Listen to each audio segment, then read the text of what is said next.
KBS 창원방송총국이 22대 총선 여론조사를 통해 경남 유권자들의 민심을 살펴봤습니다.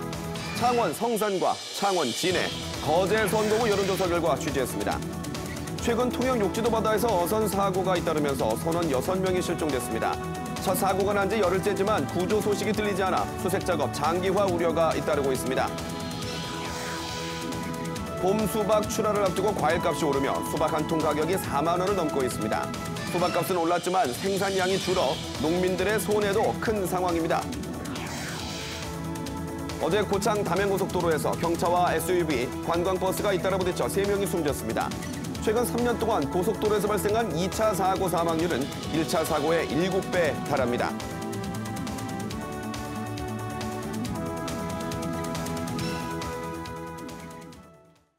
(7시) 뉴스 시작합니다. 오늘 통영의 한 초등학교에서 불이 나 학생과 교직원 1,200여 명이 긴급히 대피했습니다. 자칫 대형 인명피해가 날 뻔했지만 빠른 대피로 큰 피해를 막았습니다. 첫 소식 박기원 기자의 보도입니다. 초등학교 건물에서 시커먼 연기가 뿜어져 나옵니다. 건물 앞 주차 차량에서도 불길이 치솟습니다. 오늘 오후 2시쯤 경남 통영시 한 초등학교에서 불이 났습니다. 학교 쓰레기장 주변에서 불길을 본 교직원이 신고했습니다. 학교 안에는 수업 중인 1학년에서 6학년 학생과 교직원 등 모두 1,200여 명이 있었습니다. 학생과 자녀를 데리러 온 학부모, 교직원 등 3명이 연기를 마셔 병원으로 옮겨졌습니다. 도로 하나를 두고 맞은편에 있는 초등학교에서도 연기를 마신 초등학생 2명이 병원으로 옮겨졌습니다. 애들이 울고 막 그랬어요. 그 옆에 아파트가 조그마한 게 있거든요. 그쪽으로 막 사람들이 막 대피를 하고. 소방당국은 주변 소방서의 장비 최대 50대를 동원하는 대응 1단계를 발령하고 1시간 50분 만에 불을 껐습니다. 자칫 큰 인명피해로 번질 뻔했지만 교직원들의 빠른 대처로 피해를 줄였습니다. 피난할 수 있는 계단이 설치가 돼 있어서 양쪽으로 안전하게 피난한 것 같습니다. 훈련하신 대로 학생들 유도해서 대피를 잘 시켜가지고. 소방당국은 학교 쓰레기장 주변에서 불이 시작된 것으로 보고 정확한 화재 원인을 조사하고 있습니다. 해당 학교는 비상대책회의를 열어 내일 하루 휴교 여부를 결정할 계획입니다. KBS 뉴스 박기원입니다. KBS 창원방송총국이 4월 10일에 치러질 22대 총선을 23일 앞두고 여론조사를 통해 경남 유권자들의 민심을 살펴봤습니다. 이틀에 걸쳐 전해드릴 텐데요. 오늘은 먼저 경남의 격전지로 꼽히는 창원 성산과 창원 진해, 거제 선거구의 여론조사 결과를 조미령, 송현준, 손은욱 기자가 자세로 전해드립니다. 여기는 경남의 정치 1번지로 꼽히는 창원 성산 선거구입니다. 창원 성산 유권자들은 지난 17대부터 21대까지 5차례 총선과 1차례 보궐선거에서 진보 정당에 4번, 보수 정당에 2번의 손을 들어줬습니다. 보수세가 강한 경남에서도 결과를 쉽게 예측할 수 없는 곳이죠. 특히 야권 후보의 단일화 성사 여부가 늘 관심입니다. 창원 성산의 표심은 과연 어디로 향하고 있을까요? 사자대결 구도인 창원 성산에서 후보 간 가상 대결에서는 민주당 허성무 후보 34%, 국민의힘 현역 강기윤 후보 30%로 오차범위 아닙니다. 녹색정의당 여영국 후보 7%, 무소속 배종천 후보 2%입니다.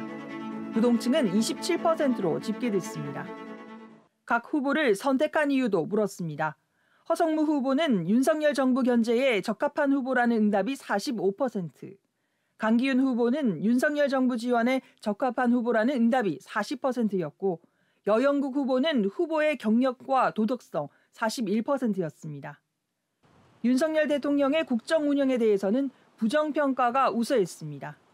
부정평가 54%, 긍정평가 37%입니다. 어떤 비례대표 정당에 투표할지도 물었습니다. 민주당이 주도하는 더불어민주연합 13%, 국민의힘 비례정당인 국민의미래 25%, 녹색정의당 3%, 조국혁신당 19%였습니다. 아직 결정하지 않았다와 투표할 정당이나 단체가 없다 등 응답은 36%로 집계됐습니다. KBS 뉴스 조미령입니다. 우리나라 해군의 중심지에서 신항, 신공항과 인접해 성장이 기대되는 창원 진해. 창원 진해 선거구는 4년 전 총선에서 1, 2위 득표율 차이가 1.36%포인트로 경남에서 가장 치열한 승부를 보인 곳입니다. 민주당에서는 해군 참모총장 출신인 황기철 후보가 재도전에 나섰고 국민의힘에서는 전략공천으로 조달청장 출신인 이종욱 후보가 나섰습니다. 가상 대결에서는 민주당 황기철 후보 37%, 국민의힘 이종욱 후보 30%로 오차 범위 안으로 나타났습니다. 아직 결정하지 않았거나 투표할 후보가 없다 등 부동층은 32%로 나타났습니다. 황기철 후보를 선택한 이유로는 윤석열 정부 견제에 적합 46%, 소속 정당 18% 등이었고 이종욱 후보를 선택한 이유는 윤석열 정부 지원에 적합 41%, 소속 정당 때문 23% 등이었습니다. 후보를 선택하지 않은 이유는 후보들이 잘 모르는 사람이어서 35%, 누가 되든 차이가 없을 것 같아 30% 등이었습니다. 윤석열 대통령의 국정 운영에 대해서는 긍정평가 40%, 부정평가가 55%로 부정평가가 우세했습니다.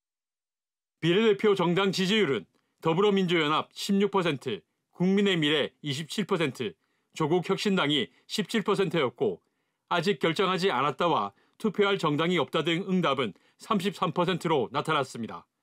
KBS 뉴스 송현준입니다. 김영삼, 문재인 두 명의 전직 대통령을 배출한 곳, 인구 23만 명, 조선업을 중심으로 경남 경제를 이끌어온 거제시입니다. 역대 7번의 총선은 모두 보수 정당이 차지했습니다. 2년 전 지방선거에서는 387표 차이로 당락이 갈렸는데요. 이번 총선에서는 국민의힘 현역 서일준 의원의 민주당 병광용 전 거제시장이 대결합니다. 두 후보는 2018년 지방선거에 이은 재대결입니다. 후보 간 가상 대결에서는 민주당 병광용 후보 33%, 국민의힘 서일준 후보 41%로 오차 범위 안에 머물렀습니다. 개혁신당 김범준 후보는 3%입니다. 아직 결정하지 않았거나 투표할 후보가 없다는 등 부동층은 22%로 나타났습니다. 병광용 후보를 선택한 이유는 윤석열 정부 견제에 적합한 후보라는 응답이 가장 많았고 서일준 후보를 선택한 이유는 공약과 정책, 윤석열 정부 지원 순으로 나타났습니다. 윤석열 대통령의 국정 운영에 대해서는 부정평가가 우세했습니다. 부정평가 54%, 긍정평가 40%입니다. 비례대표 정당 지지율은 더불어민주연합 17%, 국민의미래 30%, 개혁신당 3%, 조국혁신당 16%로 나타났고 3명 가운데 1명은 아직 결정하지 않았거나 투표할 정당이 없다고 답했습니다. 이번 여론조사는 KBS 창원방송총국이 한국리서치에 의뢰해 창원 성산과 창원 진해, 거제 선거구 만 18세 이상 성인 남녀 각 500명을 대상으로 지난 15일부터 사흘 동안 전화 면접 조사했으며 표본 오차는 95% 신뢰 수준에서 플러스 마이너스 4.4%포인트입니다. KBS 뉴스 손원혁입니다. KBS 창원방송총국의 22대 총선 격전지 여론조사는 오늘과 내일 이틀에 걸쳐 결과를 공개합니다. 내일은 낙동강벨트로 꼽히는 김해 갑과 김해 을, 양산 을 결과를 전해드리겠습니다. 다음 소식입니다. 최근 경남 통영 욕지도 앞바다에서는 어선 사고가 잇따르면서 7명이 숨지고 6명이 실종됐는데요. 계속되는 실종자 수색 작업에도 구조 소식이 들리지 않아 실종자 가족들이 애를 태우고 있습니다. 보도에 이형관 기자입니다. 지난 9일에 일어난 경남 통영 욕지도 어선 전복 사고. 승선원 9명 가운데 한국인 1명과 인도네시아인 3명이 숨진 채 발견됐습니다. 나머지 한국인 1명과 인도네시아인 4명은 여전히 수색 중입니다. 벌써 열흘째입니다. 실종된 선원 가족들은 애타는 심정으로 하루하루를 보냅니다. 잠도 끼니도 전부 걸은 채 하루 2번 이루어지는 구조 상황 브리핑을 기다립니다. 사고 초기 같은 선단의 엉터리 위치 신고와 위치 발신 장치 이상으로 골든타임을 9시간 이상 놓친 것이 지금도 원망스럽습니다. 눈에 보이는 게 없어요. 나 바다에 우리 동생이 떠있는 생각만 드는 거예요. 내 동생 목줄이라도 한 번만 만져놔도 보게. 마음이 타들어가는 건 인도네시아 실종 선원 가족들도 마찬가지. 이틀 전 인도네시아 현지에는 이번 사고로 숨진 선원 3명의 유해가 도착했습니다. 인도네시아 이주 노동자 보호청은 남은 실종자들이 하루빨리 가족들에게 돌아가기를 바란다고 밝혔습니다. 주 인도네시아 한국 대사도 사고 수습에 최선을 다하기로 했습니다. Regarding the accident that happened in South Korea, Indonesian people are saddened by the accident, and we hope that soon the rest of the missing victims will be found. 해경은 최근 통영 욕지도 바다에서 발생한 2건의 어선 사고에 대해 별도 종료일을 정하지 않고 수색 작업을 계속하겠다고 밝혔습니다. KBS 뉴스 이형관입니다. 어제 저녁 전북 고창현 고속도로에서 경차와 SUV, 또 버스가 잇따라 부딪혀 3명이 숨지고 5명이 다쳤습니다. SUV 운전자는 경차에 탄 아이들을 구조하다가 참변을 당하는 등 사고 수습 과정에서 일어난 안타까운 2차 사고였습니다. 손민주 기자가 취재했습니다. 고속도로 갓길에서 누군가 불빛으로 위험 신호를 보냅니다. 하지만 나란히 달리던 관광버스 2대는 속도를 줄이지 못합니다. 1차로와 2차로엔 앞선 사고로 SUV 차량과 경차가 각각 멈춰 있는 상황.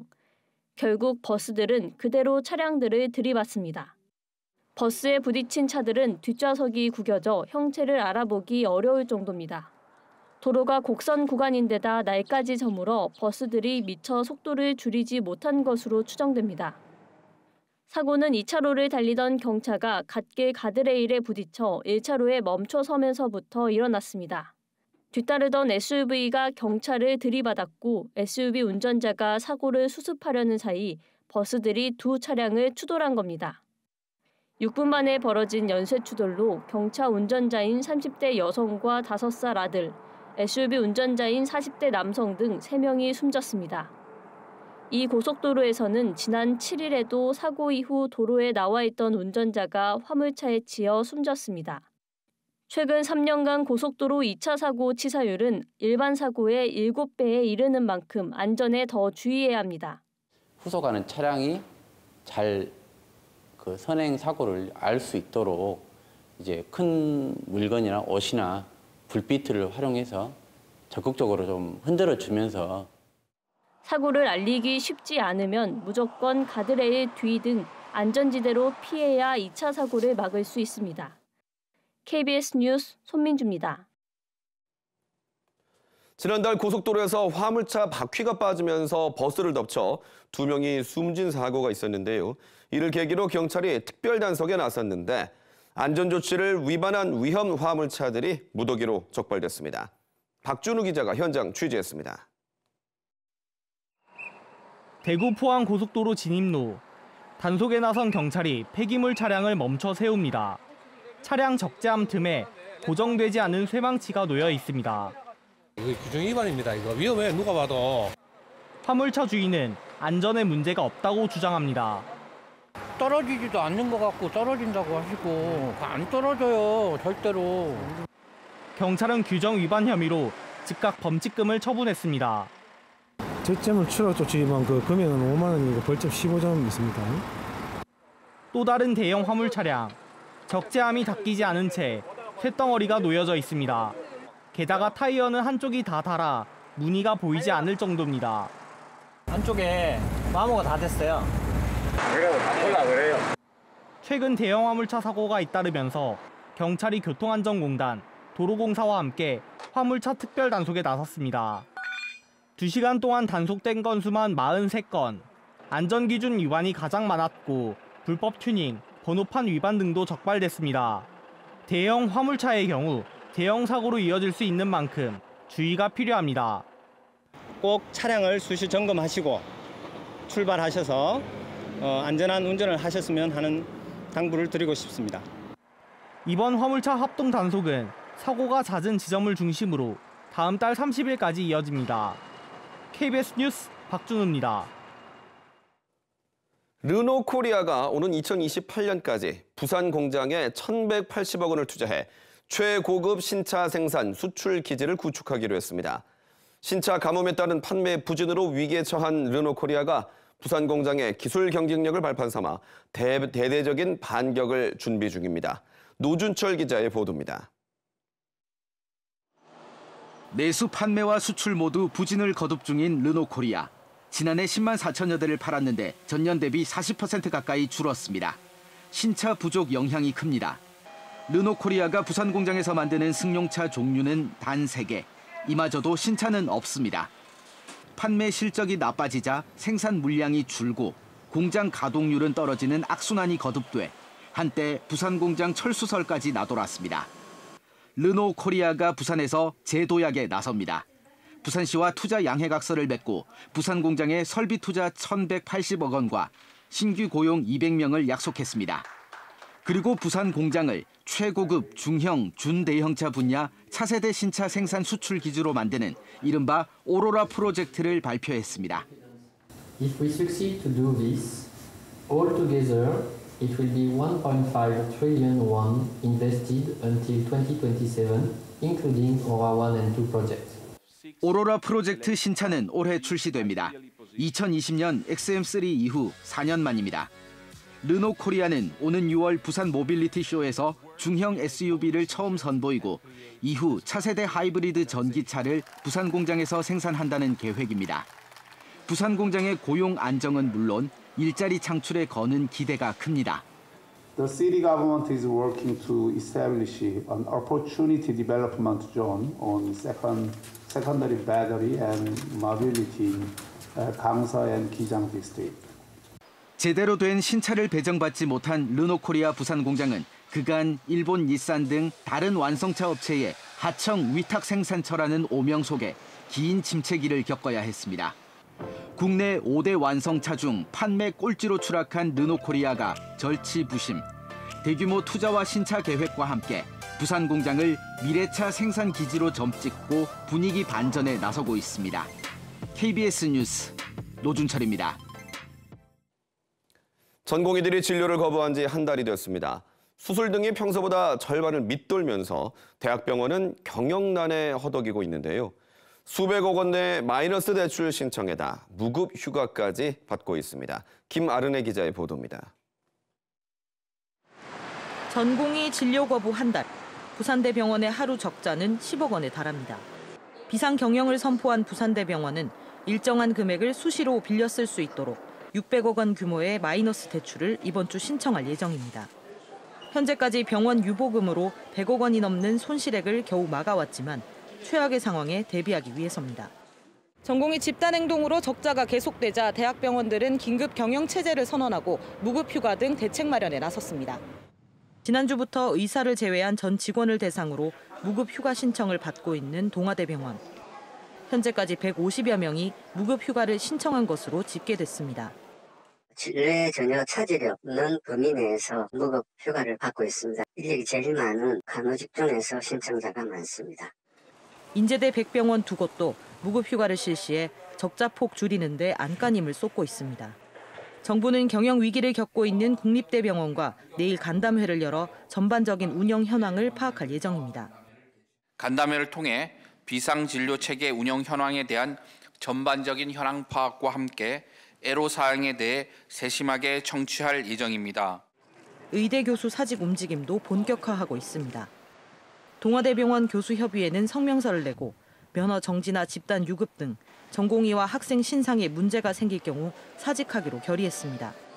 부산대병원 교수협의회도 교수 400여 명의 사직 동참 여부와 의대생 증원에 대해 내일 기자회견을 열 예정입니다. KBS 뉴스 김아른입니다. 리딩방 사기나 로맨스 스캠 등 온갖 신종 사기를 일삼는 조직들의 돈 세탁을 해온 일당이 경찰에 붙잡혔습니다. 악성 사기 근절을 선포한 경찰은 신종 사기에 유의해달라고 당부했습니다. 보도에 이희연 기자입니다. 싱크대 위에 돈다발이 놓여 있고 옷장 안에도 5만 원권이 다발로 쌓여 있습니다. 이 집에서만 현금 22억 원이 발견됐습니다. 베트남 사기 조직이 투자 리딩방 사기와 로맨스 스캠, 부업 알바 사기 등 각종 신종 사기로 피해자들에게 빼앗은 돈입니다. 지난해 10월부터 올해 2월까지 사기로 빼앗은 돈을 국내에서 돈 세탁한 일당이 경찰에 붙잡혔습니다. 해외 사기 조직이 일당에게 범죄 수익금을 보내면 상품권 업체와 결탁해 이 돈을 상품권으로 바꿔준 겁니다. 수사기관의 추적을 피하기 위해 허위 상품권 매매 영수증을 작성하는 등 정상적인 업체를 운영하는 것처럼 가정하였습니다. 이들이 이렇게 돈 세탁한 범죄 수익 규모는 확인된 것만 90억 원에 달합니다. 경찰은 입건된 일당 8명 가운데 6명을 구속 송치했습니다. 경찰은 일당이 갖고 있던 고가의 외제차와 현금 등 28억 원 상당의 범죄 수익금을 추징 보전하고 해외로 도피한 공범 2명과 사기 조직까지 추적하고 있습니다. 최근 신종 사기 범죄가 늘어나면서 경찰은 올해 사기와의 전쟁을 선포했습니다. SNS에서 투자를 유도하거나 재택 아르바이트로 쉽게 돈을 벌 수 있다고 하는 경우 사기가 아닌지 각별한 주의가 필요합니다. KBS 뉴스 이희연입니다. 북한이 오늘 동해상으로 탄도미사일을 발사했다고 합동참모본부가 밝혔습니다. 합참은 오늘 아침 7시 44분부터 40분간 평양 일대에서 동해상으로 발사된 단거리 탄도미사일 추정 비행체 여러 발을 포착했다고 밝혔습니다. 탄도미사일은 300km 이상 날아가 일본의 배타적 경제 수역 EEZ 밖에 떨어진 것으로 확인됐습니다. 북한의 이번 미사일 도발은 지난달 14일 신형 지대함 순항 미사일 바다수리 6형을 발사한 지 한 달여 만입니다. 러시아 대선에서 푸틴 대통령이 역대 최고의 득표율을 기록하며 5선의 고지에 올랐습니다. 30년간 러시아를 통치하게 되는 푸틴 대통령은 러시아를 더 강하게 만들 것이라고 밝혔는데요. 미국 등 서방은 공정하지 못한 선거라고 비난했습니다. 보도에 정지주 기자입니다. 러시아 대통령 선거 역사상 처음으로 사흘간 치러진 투표. 사실상 라이벌 없이 치러진 이번 대선에 무소속으로 출마한 푸틴 대통령의 득표율은 개표율 98%를 기준으로 87%를 넘어섰습니다. 러시아 대선에서 80%대 득표율이 나온 것은 이번이 처음입니다. 승리가 확실시되자 푸틴 대통령은 자신의 승리가 러시아를 더 강하게 만들 것이라고 말했습니다. 새 임기 주요 목표는 우크라이나 전쟁을 해결하고 군대를 강화하는 것이라고도 밝혔습니다. И, конечно, сегодня, в тех условиях, в которых мы живем, особые слова благодарности нашим воинам, ребятам, которые на линии боевого соприкосновения обеспечивают стране условия ее развития и существования. 이로써 푸틴 대통령은 오는 2030년까지 집권 5기 시대를 열게 됐습니다. 안으로는 내부 동요 차단과 결속 강화를, 또 대외적으로는 더 강경한 노선을 통해 북대서양조약기구 나토와 대립하며 서방과의 신냉전을 한층 더 달굴 것으로 전문가들은 내다봤습니다. 우크라이나와 서방 주요국은 정당성 없는 선거라고 비난했습니다. 미 백악관은 선거가 자유롭지도 또 공정하지도 않다고 평가했고, 독일과 영국 외무부는 점령지에서의 선거가 불법이라고 비판했습니다. 젤렌스키 우크라이나 대통령도 푸틴 대통령을 권력의 굶주린 독재자라며 영원한 통치를 위해 모든 수단을 동원했다고 주장했습니다. 지난달 감옥에서 갑자기 숨진 반정부 운동가 나발리의 부인은 베를린 주재 러시아 대사관에서 투표한 후 투표 용지에 남편 이름을 적었다고도 밝혔습니다. 한편 낙선한 후보들은 곧바로 승복했으며 푸틴 대통령의 5번째 취임식은 오는 5월 7일에 열릴 예정입니다. KBS 뉴스 정지주입니다. 오늘 아침 기온이 영하권으로 곤두박질 치면서 대전과 충남 내륙 지역에는 한파주의보까지 내려졌는데요. 한낮에는 다시 완연한 봄 날씨를 보였죠. 최근 이처럼 일교차가 큰 날씨가 이어지면서 호흡기 질환과 농작물 관리 등의 비상이 걸렸습니다. 김예은 기자의 보도입니다. 대전의 한 배과수원. 나뭇가지 끝에 조금씩 꽃망울이 맺혔습니다. 요 며칠 오른 기온에 개화 시기가 2주는 빨라졌습니다. 하지만 아침 저녁으론 영하권에 가까운 꽃샘추위가 찾아오면서 수시로 불을 피워 냉해를 맞고 있습니다. 따뜻한 날 봄인 줄 알고 백꽃이 피니까 문제가 됩니다. 그러다가 꽃샘추위가 또 한 번 오게 되면 그때 얼어서. 실제로 오늘 아침 계룡의 최저 기온이 영하 5도까지 떨어지는 등 내륙 지역에서 최저 기온이 영하권에 머물면서 때 아닌 한파주의보가 내려지기도 했습니다. 따뜻해가지고 얇게 있다가 감기를 걸리게 돼가지고 오늘 패딩을 입게 되었습니다. 하지만 한파도 잠시, 한낮 기온은 15도 안팎까지 크게 올랐습니다. 이처럼 널뛰는 기온에 감기와 독감, 코로나19와 같은 호흡기 질환도 비상입니다. 이달 초 기준 외래 환자 1000명당 독감 증상을 보이는 환자는 14.8명, 유행 기준의 2배가 넘습니다. 감기 증상이에요. 콧물 나고 그래서요. 많이 걸리는 것 같아요. 어린이집에 이제 여럿이 모이고 하니까요. 전문가들은 손 씻기와 마스크 착용 등 기본 위생 수칙 준수를 강조합니다. 일교차가 크면 아이들이 면역 기능이 좀 떨어지게 되고 침이 튀고 이러면서 바이러스를 번뜨리는 경우가 많기 때문에 아무래도 위생 관리에서 마스크 착용을 해주시면 당분간 아침과 낮의 기온차가 15도 안팎으로 큰 일교차가 예상돼 단단한 채비가 필요해 보입니다. KBS 뉴스 김예은입니다. 요즘 과일값이 천정부지로 치솟고 있는데요. 본격 출하 시기를 맞은 시설하우스 봄철 수박도 예외가 아닙니다. 한 통에 4만 원이 넘는 수박값에 소비자는 물론이고 농민들도 즐겁지만은 않다고 하는데요. 김민지 기자가 그 속사정을 알아봤습니다. 창원의 한 농산물 시장입니다. 출하가 시작된 봄철 수박이 쌓여 있지만 찾는 손길이 거의 없습니다. 비싸도 너무 비싸기 때문입니다. 최근 수박 한 통 소매 가격 최고액은 4만 원. 지난해 같은 때보다 30% 넘게 올랐습니다. 지난달에는 5만 원에 육박하기도 했습니다. 비싸서 많이 못 사가요. 예전보다도 많이 비싸고 그리고 수박도 계속 나오는 게 아니고 일주일에 한 2번 그 정도밖에 안 돼요. 전국 봄철 수박 70%는 경남 함안군에서 출하됩니다. 겨우내 길러 이제 출하 시기를 맞았지만 상품성 있는 수박 보기가 어렵습니다. 이틀 뒤 출하를 앞둔 수박이지만 성인 손보다 크기가 작습니다. 지난 겨울 잦은 비로 일조량이 줄어 수박이 제대로 자라지 못한 겁니다. 최소한으로 3kg까지는 돼야 되는데 3kg 이하 2kg, 1kg 이거는 그냥 버려요. 시장에도 내놓지 못하는 수박이 많은 탓에 실제 수확량은 예년의 절반 수준입니다. 값이 올랐다고 해도 농민들은 득볼 게 없게 된 겁니다. 농가마다 차이는 있겠습니다만은 실농한 농가들은 거의 평년작에 비해 가지고 절반 정도 이렇게 그 소득이 감소되었다.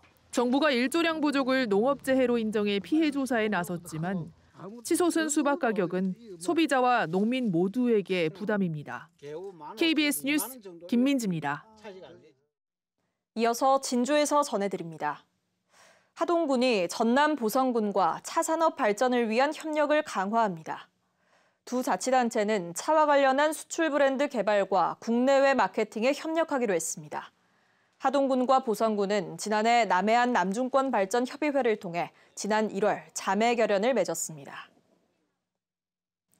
진주 K기업가정신센터에 있는 부자소나무가 경상남도 보호수로 지정됐습니다.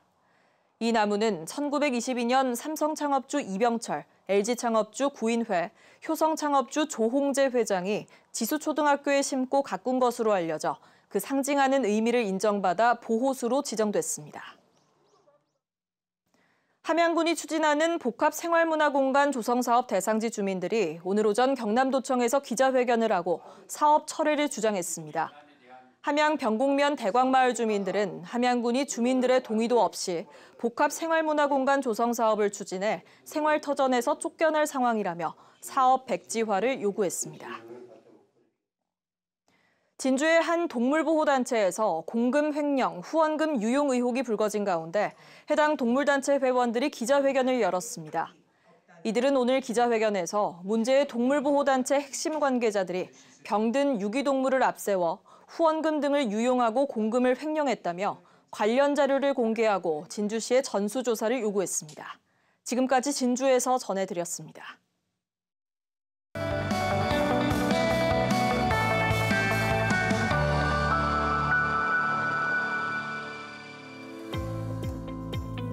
고향으로 돌아온 청년과 결혼해서 지역으로 온 주부 등 다양한 이유로 지역에 모인 청년 8명이 힘을 합쳤습니다. 지역센터에서 배운 목공 기술로 빈 외양간을 고쳐 새로운 공간을 만들었는데요. 공간이 생긴 뒤 마을 사람들이 모이고 청년들이 모이는 특별한 경험을 하고 있습니다. 내가 사는 동네가 소멸 지역이 아니라 사람들이 하나 둘 찾아오는 살고 싶은 동네로 만들고 싶다는 청년들을 소개합니다.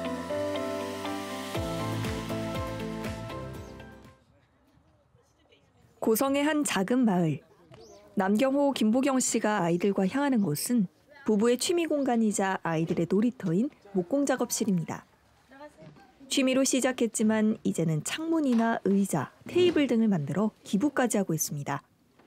군에서 지원해주는 그 수업을 얼마 전에 들어가지고 배운 것을 좀 사회에 환원하자, 도와주자 싶어가지고 재능 기부랄까 뭐 실력은 없지만 그렇게 하고 있습니다. 부부가 함께 작업하는 이 공간은 사실 빈집에 딸린 텅 빈 외양간이었습니다. 주인이 살지 않아 방치된 축사는 폐허 그 자체였는데요. 지역센터에서 목공 수업으로 만난 청년 부부 8명이 뜻을 모았습니다. 1년 동안 주말마다 모여 각자의 실력을 발휘해 멋진 목공 작업실을 만들었습니다. 주인은 무료로 공간을 내어주고 넓은 공간은 목공 작업하기에 안성맞춤인 장소가 됐습니다. 사실 혼자면 할 수 없었을 것 같고요. 마음이 같이 할 수 있는 사람을 만났기 때문에 행동으로 같이 옮겨졌던 것 같아요. 또 다시 오고 싶은 공간으로 이렇게 재탄생이 돼서 너무 감사해요. 함께 만든 작업실에서 다양한 목공 작업을 이어가는데요. 마을 어르신들에게 필요한 물건도 만들고 지역센터에서도 가구 주문이 들어와 무료로 제작해줍니다. 평생 한 가지만 하다가 이렇게 좀 새로운 이런 걸 하게 돼서 좋은 것 같아요. 근데 여기 공간이 있으니까 아무래도 좋을 것 같아요. 목공소 한쪽은 청년 예술인들을 위한 작업 공간입니다. 목공 팀원들은 다들 본업이 있어 평일에는 공간을 닫아두는 게 아쉬웠는데요. 작업실이 필요한 이들에게 무료로 대여해주고 있습니다. 공간을 열심히 만들었는데 우리가 쓸 수 있는 시간은 한정적이고 이 공간을 조금 지역에 있는 청년들하고 나누고 싶어가지고 공간이 있으니까 그걸 계기로 또 만나게 되고 모이게 되고 또 다른 시너지들이 난다는 거를 저희가 1년 동안 경험을 했었거든요. 지역에서 활동하는 청년 작가들은 공간에서 같이 작업하며 소통하는 교류의 장을 펼쳐나갑니다. 원래는 공방 운영이 목표인데 초기에부터 이렇게 시작하기 쉽지 않잖아요. 근데 이렇게 빈지공작소에서 좀 기초적인 것을 다듬어서 나갈 수 있는 게 너무 매력 있는 것 같아요. 폐허였던 외양간은 어느새 사람과 사람을 이어주는 연결고리가 됐는데요. 이들은 공간이 주는 힘을 통해 다양한 관심사와 주제들로 모인 사람들과 함께 지역의 잔잔한 변화를 일으키고 싶습니다.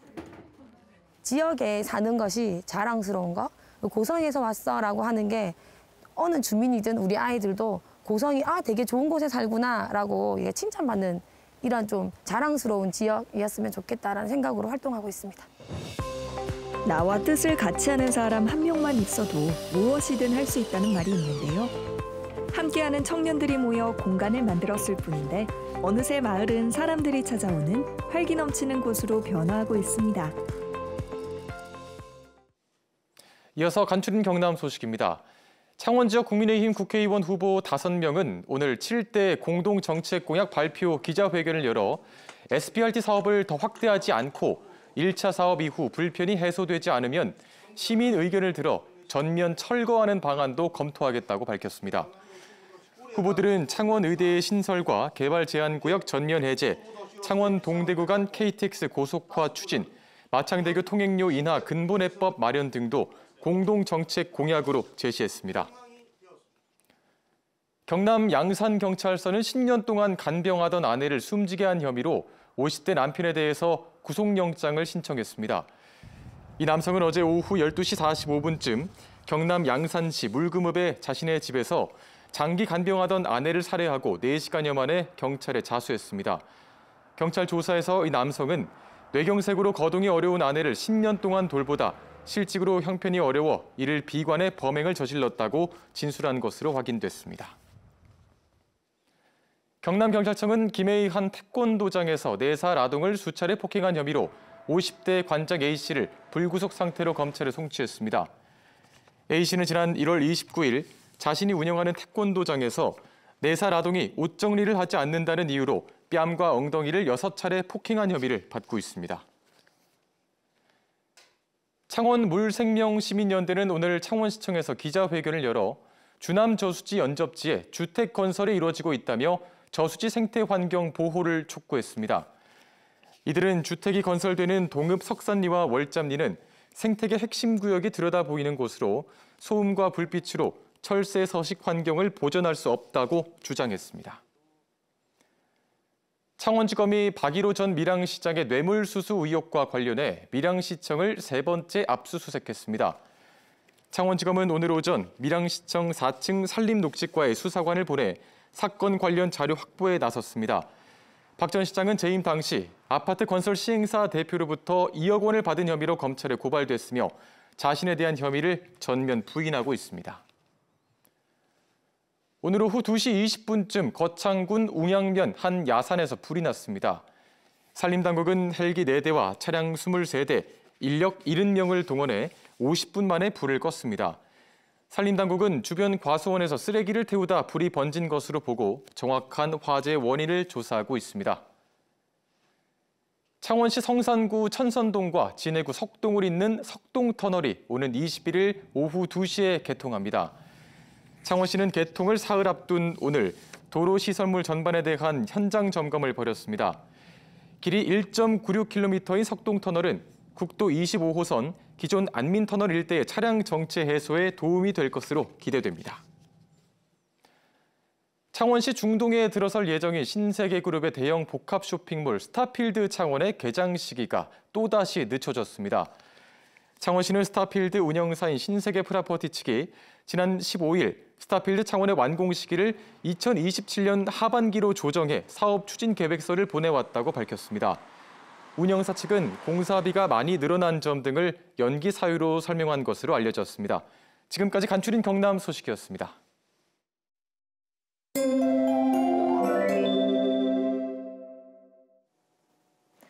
내일 우리 지역은 흐린 하늘에 대기가 묻혀 건조하겠습니다.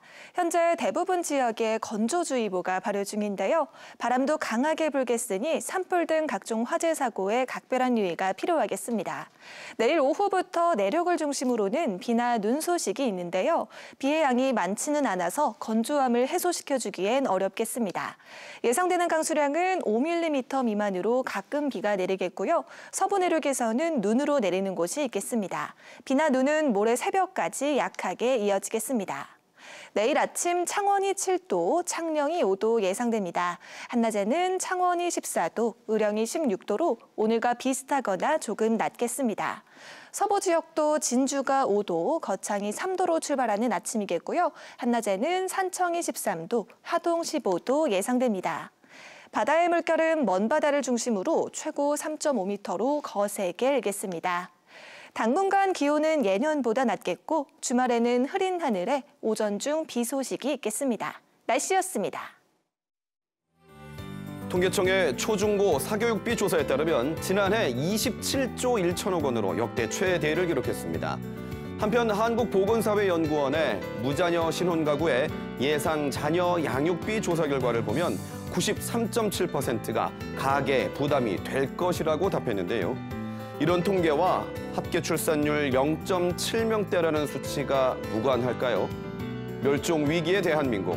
국회의원 선거에 나서는 후보들이 가장 고민해야 할 부분 중에 하나입니다. 7시 뉴스 마칩니다. 뉴스는 뉴스7 경남입니다.